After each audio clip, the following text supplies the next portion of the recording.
Today we are working with our Cedar Grove annotation tool, and this is a sample video to show you how to use these annotation markings with a regular piece of text. So let's do a brief review. These are the symbols that we decided to use.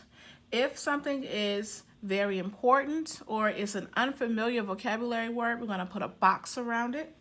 If it's a central idea or main idea, that's something that you can underline in the passage. Anything that we find to be really important, let's put a star or an asterisk by it. If it's confusing, we're going to put a question mark. But remember, if you use the question mark in the margin, you have to write what you're actually confused about. Then if we're able to make a connection, we're going to use the infinity symbol or our chains of connection. And we're going to say how we connected with the text on this. Was it text to self, text to world, text to text? If we agree with what we're reading in the article, we're going to put a check mark. If it's something we disagree, we're going to put an X. And then if we find something to be surprising, we're going to use an exclamation mark. But there's so many other symbols you can use. You can use these, but there might be some other symbols that naturally come to you that you don't see on this chart. But if they make sense and you can explain them, feel free to use them when you're annotating your text. So that's the goal of this video, to learn how to use these symbols on a regular piece of text.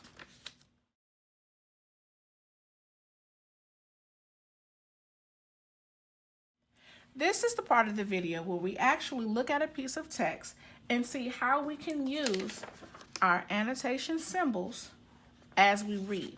I'm going to try to use the read aloud, think aloud method. And what the read aloud, think aloud method is, as a reader, I'm going to read out loud for you, and I'm going to interrupt what I'm reading with my thoughts as they are occurring. That is a very important strategy because struggling readers need to know what good readers are thinking, what comes up in your mind. So as you'll notice, I'm going to read some sentences, I'm going to stop, I'm going to process it, I'm going to mark the text, I'm going to ask questions, I'm going to put things in my margin. That's how it goes. You read, you stop, you think, you write. You read, you stop, you think, you write.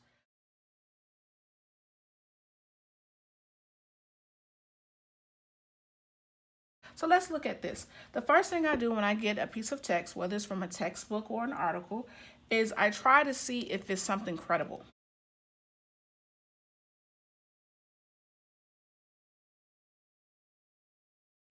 So this says, social media can be both bummer and boon for the brain.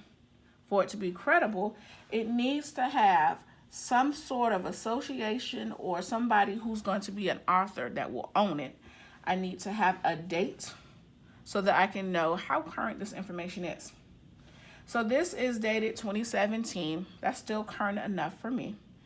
And looking at the title, I see I have a title. Let's see if we have any subtitles.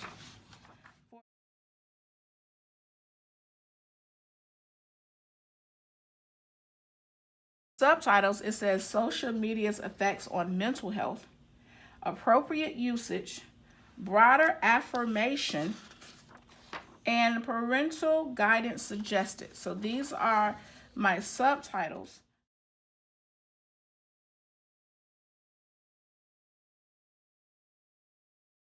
I see that I only have one picture, but pictures are super important because pictures are expensive.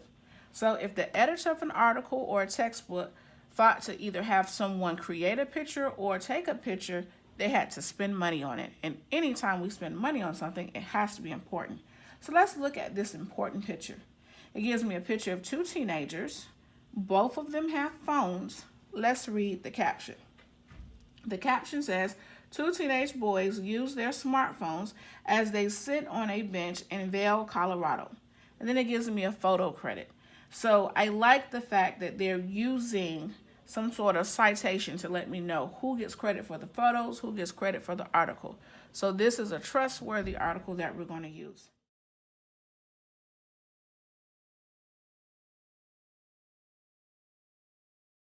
Let's see what it says.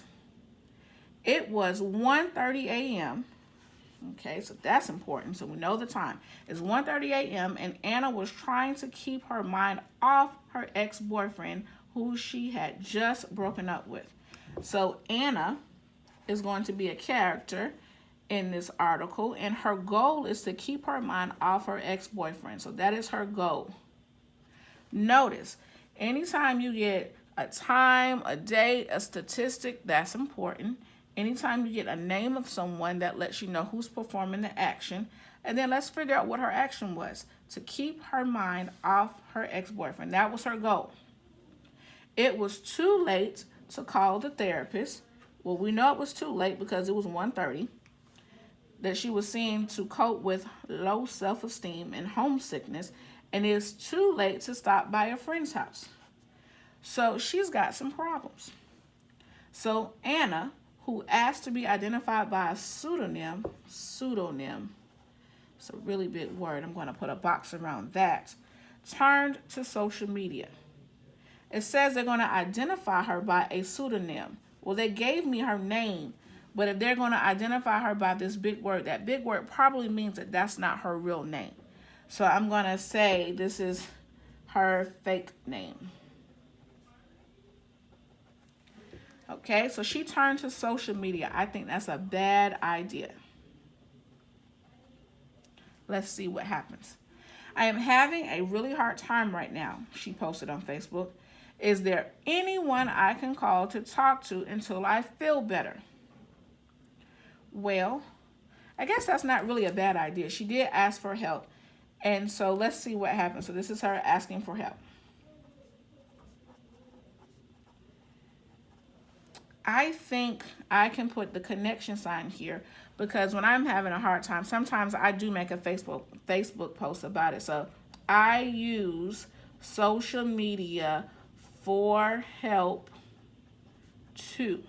So that is a text to self connection. I am connecting with the text. I would have done the same thing if it was too late for me to call my therapist and it was too late to go see your friend in person. Social media is that for me. Almost immediately, 3 people responded with offers to talk. They were friends she had met playing Quidditch. I don't know what Quidditch is. This is why I put a box around it. But it says a sport based on the Harry Potter fantasy books. And she kept playing, and she kept in touch with them online.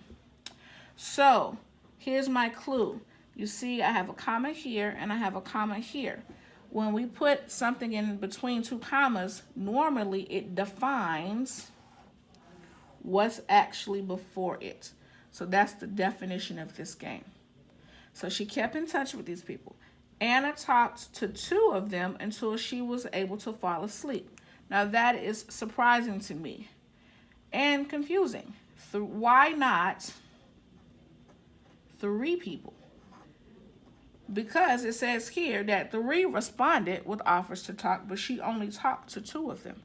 So why not talk to all 3? Then she says, I used to be very shy about posting personal stuff on Facebook because I didn't want people judging me. Oh, that's a connection. I feel the same.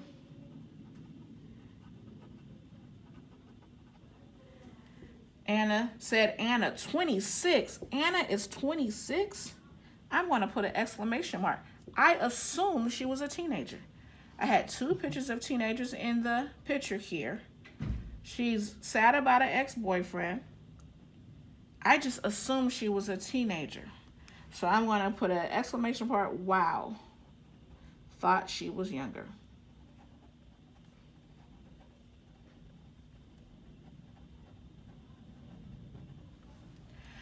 But that night, I was in such a bad place. I was desperate, and I thought anything would help. Wow, I've been desperate before. I was desperate when my Gigi died. So, we're going to pause the video for here. And let's talk about what Let's we did. review what good readers do. First, you're going to establish credibility by looking for an author's name and the date of origin. Next, you're going to preview the article by reading all of the subtitles. Also, you want to preview the text by analyzing the pictures, any infographics, as well as the captions. Next, be on the lookout for names, dates, locations, as well as statistics. And remember, read, stop, think, write in the margin.